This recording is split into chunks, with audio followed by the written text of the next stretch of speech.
Et on va démarrer avec la rubrique Faits divers. Un incendie s'est déclaré hier soir boulevard Carnot à Lille. Vers 20 h, le feu est parti du haut d'un ancien immeuble des PTT. L'origine de ce sinistre serait accidentelle. Une bouteille de gaz aurait explosé.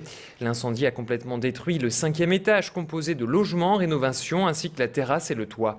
8 locataires ont dû être évacués. La circulation a été coupée le temps de l'intervention de la vingtaine de pompiers, mais il n'y a eu aucun blessé. Retour sur les faits avec le major de la caserne de Bouvines à Lille, au micro de Frédéric Regnault. Une vingtaine d'hommes environ ont été mobilisés, donc 2 fourgons pompe-tonnes, 2 ambulances et 2 échelles pivotantes automatiques. Des travaux d'étanchéité ont été entrepris donc, au 5e étage de ce bâtiment, qui aurait peut-être engendré la cause de l'incendie. Donc ça, le feu est soumis à enquête. Et autre incendie hier, cette fois-ci à Wattrelos. Un garage automobile a complètement été ravagé par les flammes. Vers 14 h, le feu est parti dans des locaux situés rue de Stalingrad. Les pompiers de Roubaix rapidement arrivés sur place, mais le sinistre s'est propagé. Visiblement, l'incendie est dû à une erreur humaine. Il semblerait que suite au non-respect de consignes de sécurité, une bouteille de gaz aurait également explosé. Heureusement qu'un blessé n'est à déplorer. Ensuite, les services de la ville de Wattrelos, vous le voyez, se sont affairés pour nettoyer la chaussée. Imbibées d'huile, les voies ont été recouvertes de sable pour limiter les risques d'accident.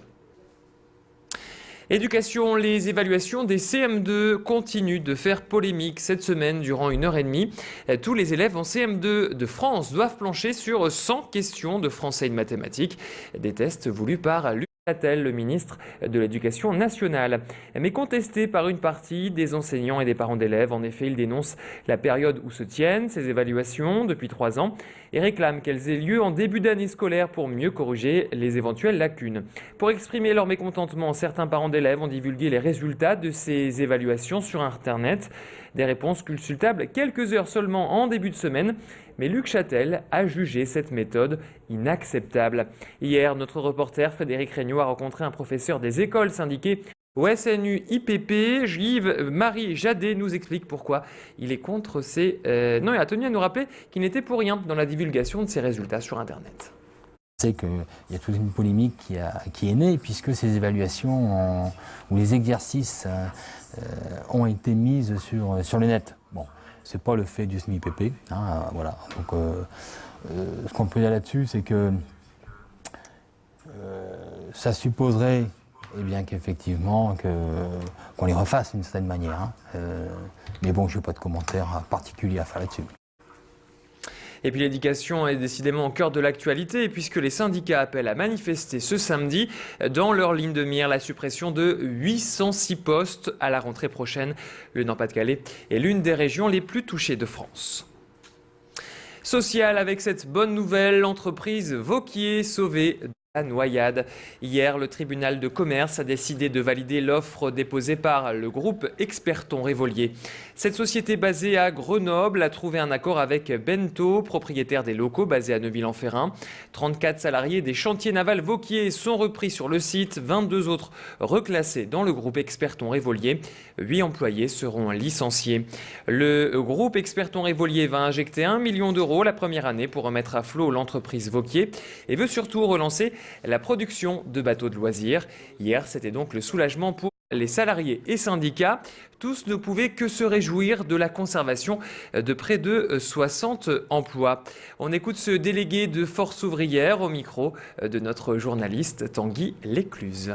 Grâce au travail des salariés, encore une fois, des délégués syndicaux, l'intersyndicale FO-CGT qui s'est battu depuis le 19 octobre, H24. C'est H24, on est fatigué.